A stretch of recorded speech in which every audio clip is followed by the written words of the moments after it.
रखकर जला दी है। व्यापार होगा, व्यवसाय होगा, या फिर घर में रखा हुआ धन होगा, 15 दिन के लिए वो छिन्न होगा, वो जाएगा। पैसा टिकने वाला नहीं 15 दिन तक, चाहे कुछ भी कर लो। नमस्कार भक्तों, हर हर महादेव। आज की इस वीडियो में हम पंडित प्रदीप जी मिश्रा द्वारा जानेंगे कि दिया जलाते समय कौन सी गलती नहीं करनी चाहिए जिससे हमारे घर से माता लक्ष्मी, कहने का मतलब है कि धन दौलत जाने लगता है।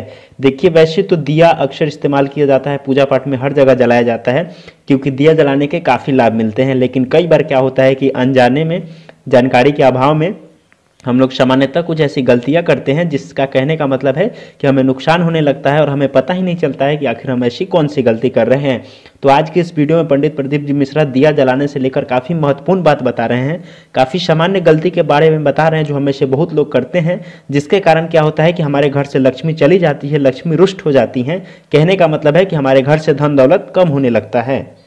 आज की इस वीडियो में पंडित प्रदीप जी मिश्रा ने बताया है कि हमें वो कौन सी गलती है जिसे नहीं करनी चाहिए, क्योंकि वो करने से हमें, जैसा कि मैंने बताया, हमारे घर से लक्ष्मी चली जाती है। जो भी हम काम करते हैं उससे हम घाटे में जाते हैं। कहने का मतलब है कि किसी भी काम का लाभ हमें नहीं मिल पाता है। तो इसीलिए आज की इस कथा में पंडित प्रदीप जी मिश्रा द्वारा बताए गए दिए से जुड़े बताए गए बात को आप ध्यान से सुने।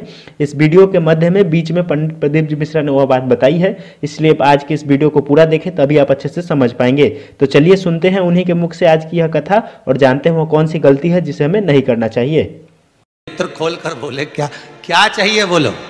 देखिए संबोधन, गरुण घंटी क्यों बजाई जाती है, मंदिर में घंटी क्यों बजाई जाती है, घंटाल क्यों बजाया जाता है, ताली क्यों बजाई जाती है मंदिर के अंदर, कारण क्या है। शंकर के मंदिर में घंटी क्यों बजाई जाती है, शंकर के मंदिर में उस घंटी को क्यों बजाया जाता है, ताली का नाद क्यों करा जाता है, शिव मंदिर में किस लिए करा जाता है। तो लिंग पुराण कहती है कि मंदिर के अंदर या घर के अंदर आप गरुण घंटी जब बजाते हो, घंटी का नाद जब करते हो, तो शिव महापुराण की कथा और लिंग पुराण की कथा, विष्णु पुराण की कथा कहती है, मात्र घंटी का नाद कर देने से जितने भूमि पर तीर्थ हैं, जितने साधक साधना कर रहे होते हैं, जितने तप कर रहे होते हैं, जितनी पवित्र नारी स्त्री पतिव्रता धर्म का पालन कर रही होती है, जितने दान पुण्य स्मरण हो रहे होते हैं, उस समय पर, जिस समय तुमने घंटी बजाई है, उस पल वो सारे पुण्य घंटी का नाद करते से तुम्हारे खाते में आ जाते हैं, मात्र घंटी का नाद कर देंगे।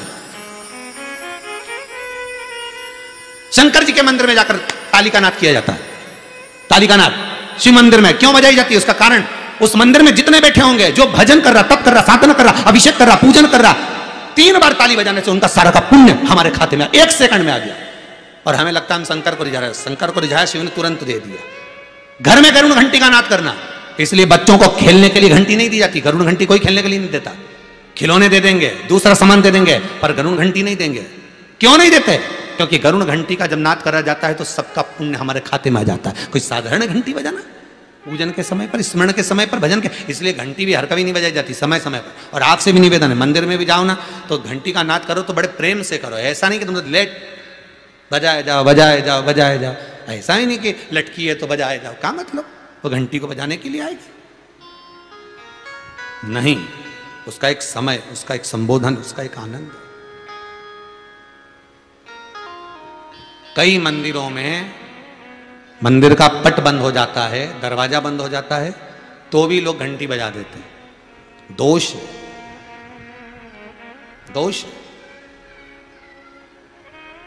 भगवान अगर मंदिर में सो रहे हैं, लिखा हुआ है मंदिर के खुलने का समय इतनी बजे से इतनी बजे तक, मंदिर बंद है तो घंटी नहीं बजना चाहिए। जिस जगह पर ब्राह्मण विद्वान हैं, साधक हैं, संत हैं, साधु हैं, मंदिर अगर बंद होता है तो उसके साथ में घंटी के नीचे के भाग को रस्सी से ऊपर बांध दिया जाता है जिससे बजे ना। क्यों? कहते हैं अगर भगवान अगर विश्राम कर रहे हैं, सो रहे हैं, निंद्रावश हैं या पट बंद है, उस समय पट बंद का समय है और घंटी का अगर नाद हो जाए तो कहते हैं 11 ब्राह्मण के भूखे रहने का दोष लग जाता है जीव को, मात्र घंटी बजा देने पर, अगर भगवान विश्राम कर रहे हैं। भगवान विश्राम अवस्था में है, पट बंद है, दरवाजा बंद है, और लिखा हुआ है समय, मंदिर खुलने का समय 11 बजे से इतनी बजे तक, मंदिर बंद होने का समय इतनी बजे से इतनी बजे तक, और उस बीच में तुमने तो देख लिया कि पट बंद है, तुम तो आ गए, तुमने तो मन में सोचा हम तो इंदौर से आए, हम तो भोपाल से आए, हम तो वहां से आए, हम तो वहां से आए, और भगवान का मंदिर बंद है तो क्या हुआ, हम तो घंटी तो बजाएंगे, तो बजा ले जा। 11 ब्राह्मण भूखे रहने का दोस्त तुम्हारे खाते में। कितना सुंदर कहा है।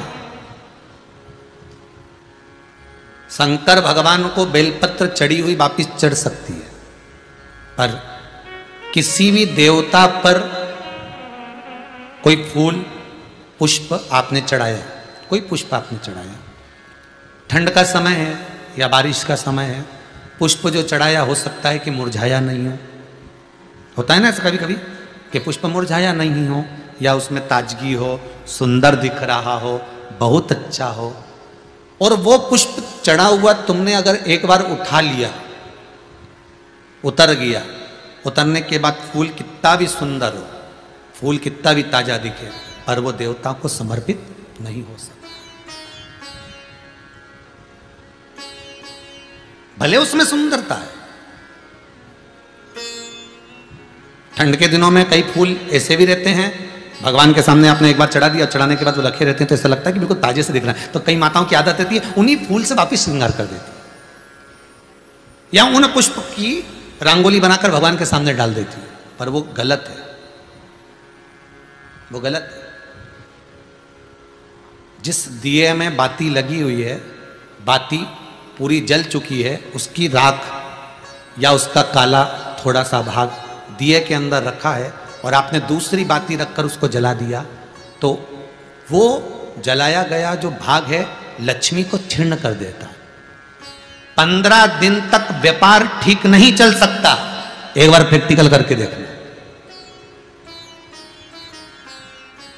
दिए के अंदर अगर कोई बाती जल गई, जलने के बाद ठंडी हो गई, ठंडी होकर उसमें राख पड़ी हुई है, या उसके अंदर कोई काला सा आप गोल बत्ती लगाते तो काला का एक भाग काला काला सा जला हुआ उसके अंदर रह जाता है। कई लोगों की आदत रहती है कि अभी शाम का टाइम तो है, उसको कौन हटाए, उसी में अपन दूसरी बत्ती रख दो, जला दो, उसी में रखकर दूसरी बत्ती जला दो,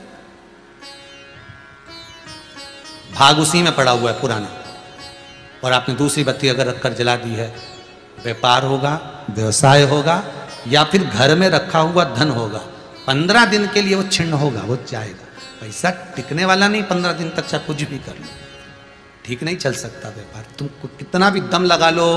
कई लोग कहते भी होंगे कि हमारी दुकान तो 8 दिन तो अच्छी चलती, 8 दिन के बाद नया क्या हो जाता है, 15 दिन अच्छी चलती, 15 दिन के बाद नया जाने क्या हो जाता है। तो उसमें गलती ढूंढो कि हम गलती क्या कर रहे हैं। नहीं तो व्यापार तो अच्छा चल रहा है, ग्राहक भी आ रहे हैं, सब कुछ होता है। जब 15 दिन ग्राहक आते हैं तो 15 दिन क्यों नहीं आते, 8 दिन ग्राहक आते हैं तो 8 दिन क्यों नहीं आते, उसके पीछे तुम्हारा कोई कारण होगा। फिर अपनी गलती को ढूंढो कि हमारी गलती क्या बोले।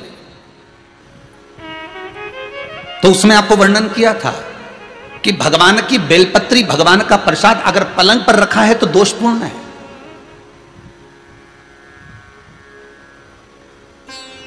वो दोषपूर्ण है।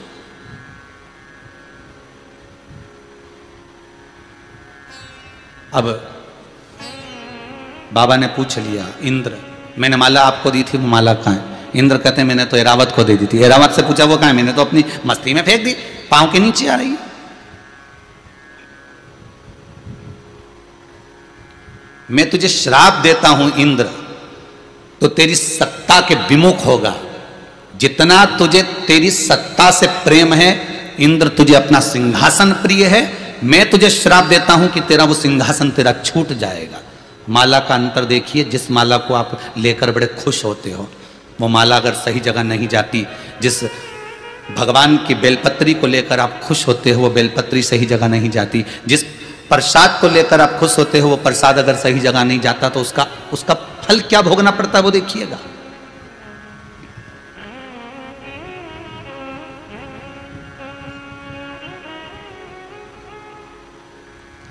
एक कथा आपको सुनाते हैं, वो कथा नहीं है, हमारे जीवन का प्रत्यक्ष उदाहरण, प्रत्यक्ष उदाहरण।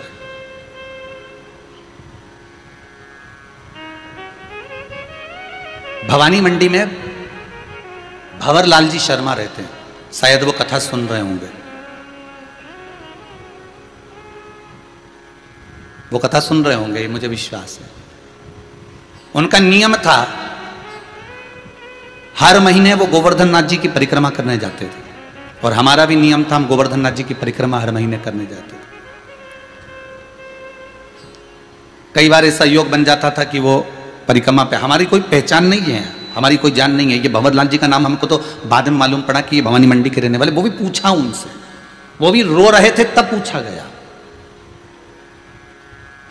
ये हकीकत की कथा, ये कोई कथा किसी पुस्तक से नहीं है, ये प्रमाणित था। और उनका नियम था, गोवर्धन नाथ जी की परिक्रमा करते, लगाते, भगवान को शाम के समय पर वो बाबा को राजभोग धराते, गिरिराज दादा। खूब भगवान की सत्ता थी, खूब वैभव था, खूब पैसा था। जितनी बार आते वो आधा पीपा का, एक पीपा का, आधी बोरी का, एक बोरी का, वहाँ बोरी से राजभोग होता है गिरिराज जी में, तो वो भोग लगा देते, ठोर, मोहन थाल, लड्डू सब करते। अब धीरे धीरे बहुत उनका वैभव, बहुत पैसा था भंवर लाल जी के यहाँ, काम भी अच्छा था उनका, शायद पत्थर वत्थर का कोई काम था तो अच्छा। 6 महीना 8 महीना लगातार परिक्रमा उन्हें हर महीने करी, हम भी जाते रहे परिक्रमा, हमने भी घनी करी। तो धीरे धीरे व्यापार उनका थोड़ा कम हुआ, जो उनका पत्थर का काम था वो धीरे धीरे एक जगह का कहीं बंद हो गया, दूसरी जगह का भी बंद हो गया, तीसरी जगह का भी बंद हो गया, बड़े दुखी हो गए।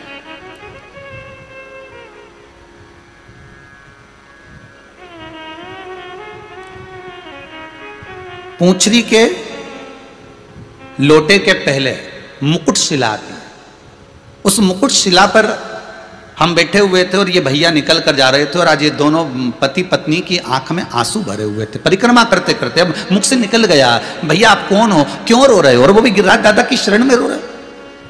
जब व्यक्ति भगवान की शरण में रहता है, भोलेनाथ की शरण में रहता है, ठाकुर की शरण में रहता है, मेरे कृष्ण की शरण में रहता है, मेरे गोवर्धन नाथ जी की शरण में रहता है, मेरे राम की शरण में रहता है, तो उसकी आंख में तो आंसू आना ही नहीं चाहिए, फिर आप क्यों रो रहे हो। अरे महाराज, धोती तो पहने ही थे हम, तो कहा अरे महाराज, बहुत पहले की बात है, लगभग हो गए होंगे 8-10 साल, आज याद आई है तो बता दें। अरे महाराज बड़े दुखी हैं, क्या हो गया। हर महीने आते हैं, बाबा बहुत सुनता था, खूब वैभव था, परंतु अब कुछ बचा नहीं है, अब तो भगवान को हम भोग भी नहीं लगा पा रहे, वो स्थिति। फिर भी हम लगाते तो हैं, थोड़ा बहुत जो बन जाता।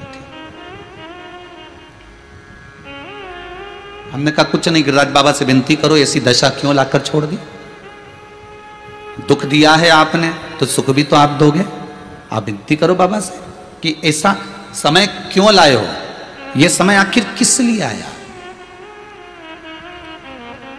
महाराज विनती तो हम हर बार आते हैं, हर बार करके जाते हैं, पहले परिवार समेत आते थे, अब तो दोनों